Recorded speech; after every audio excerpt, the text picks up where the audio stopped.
So there are 10 principles that I would like to talk to you at some point. However, today we'll start with the most important of those principles, and that is the principle of Tawheed.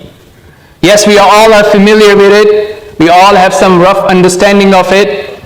We may have an academic understanding of it as well, a theoretical understanding of it as well. But when it comes to the action and reflection on those actions, something to think about, how strong are we in this category?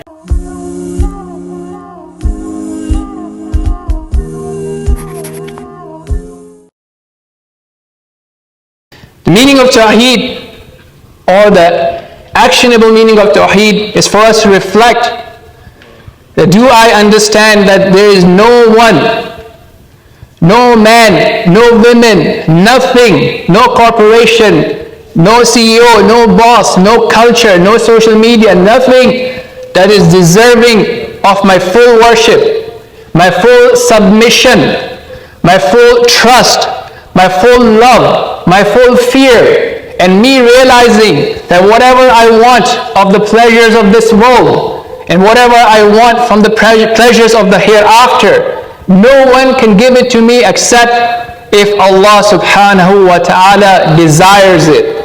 If He approves of it, I cannot have it, period.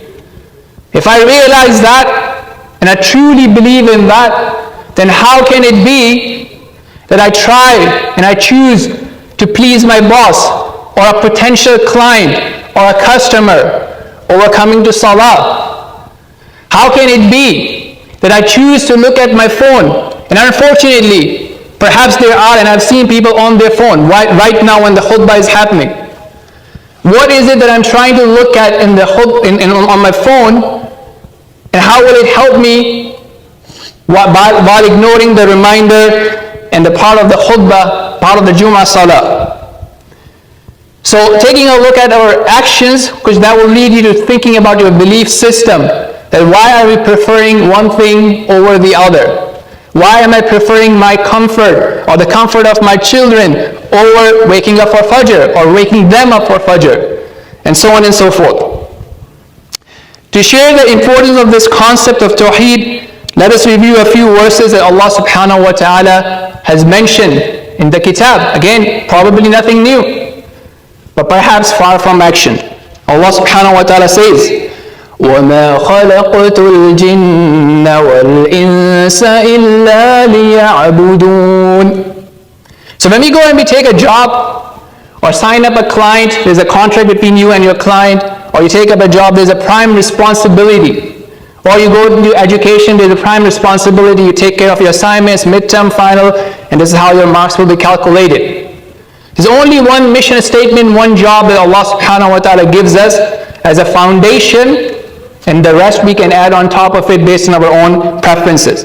And that is that He did not create human beings or jinns except to worship Him.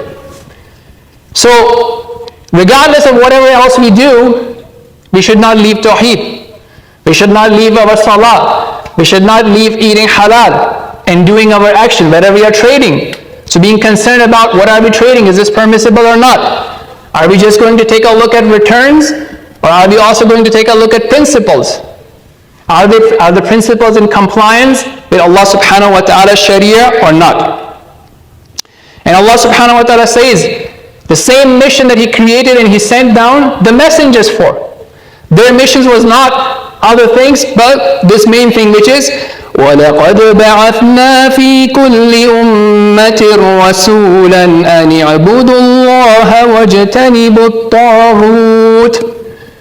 Indeed, we send down messengers in every ummah, in every nation, with one person, with one mission, and that is to worship Allah subhanahu wa ta'ala and to leave behind and not to take as gods or as deities anything and anyone else.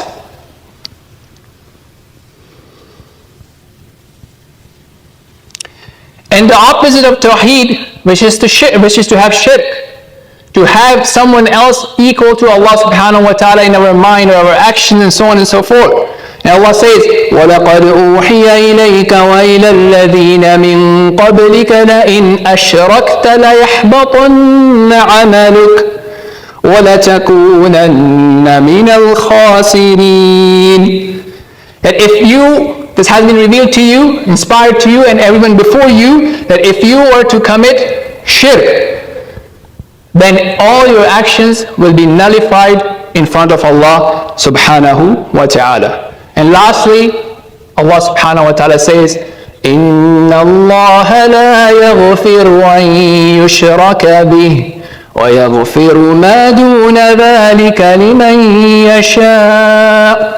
Indeed, Allah will not forgive that others be taken in worship beside Him, and He will forgive whatever else He wants.